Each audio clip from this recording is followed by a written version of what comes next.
महान सम्राट चंद्रगुप्त का दरबार लगा हुआ था। सभी सभासद अपनी अपनी जगह पर विराजमान थे और महामंत्री चाणक्य दरबार की कार्यवाही कर रहे थे।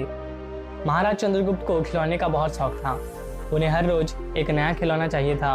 आज भी महाराज के पूछने पर कि आज नया क्या है, पता चला कि एक सौदागर आया है और कुछ नए खिलौने अपने साथ लाया है। सौदागर का यह दावा है कि महाराज या किसी ने भी आज तक ऐसे खिलौने ना कभी देखे हैं और ना कभी देखेंगे।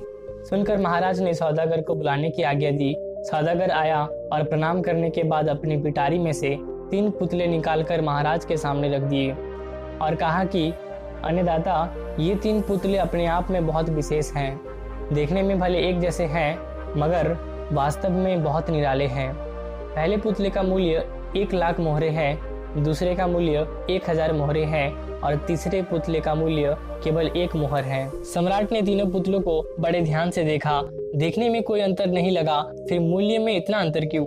इस प्रश्न ने चंद्रगुप्त को बहुत परेशान कर दिया। हार के उसने सभासदों को पुतले दिए और कहा कि इनमें क्या अंतर है, मुझे बताओ। सभासदों ने तीनों पुतलों को घुमा फिराकर सब तरफ से देखा मगर किसी को भी इस गुत्थी को सुलझाने का जवाब नहीं मिला। चंद्रगुप्त ने जब देखा कि सभी चुप हैं, तो उसने वही प्रश्न अपने गुरु और महामंत्री आचार्य चाणक्य से किया। चाणक्य ने पुतले को बहुत ध्यान से देखा और दरबान को 3 तिनके लाने का आज्ञा दी। तिनके के आने पर चाणक्य ने पहले पुतले के कान में तिनका डाला। सबने देखा कि तिनका सीधा पेट में चला गया। थोड़ी देर बाद पुतले के होंठ हिले और फिर बंद हो गए। अब आचार्य चाणक्य ने अगला तिनका दूसरे पुतले के कान में डाला। इस बार सबने देखा कि तिनका दूसरे कान से बाहर आ गया और पुतला जौ का त्यों रहा। ये देखकर सभी की उत्सुकता बढ़ती जा रही थी कि अब आगे क्या होगा। अब आचार्य चाणक्य ने तिनका तीसरे पुतले के कान में डाला।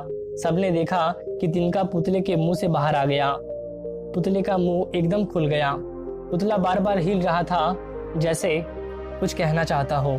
चंद्रगुप्त के पूछने पर कि ये सब क्या है और इन पुतलों का मूल्य अलग अलग क्यों है, चाणक्य ने उत्तर दिया, राजन, चरित्रवान सदा सुनी सुनाई बातों को अपने तक ही रखते हैं और उनकी पुष्टि करने के बाद ही अपना मुंह खोलते हैं।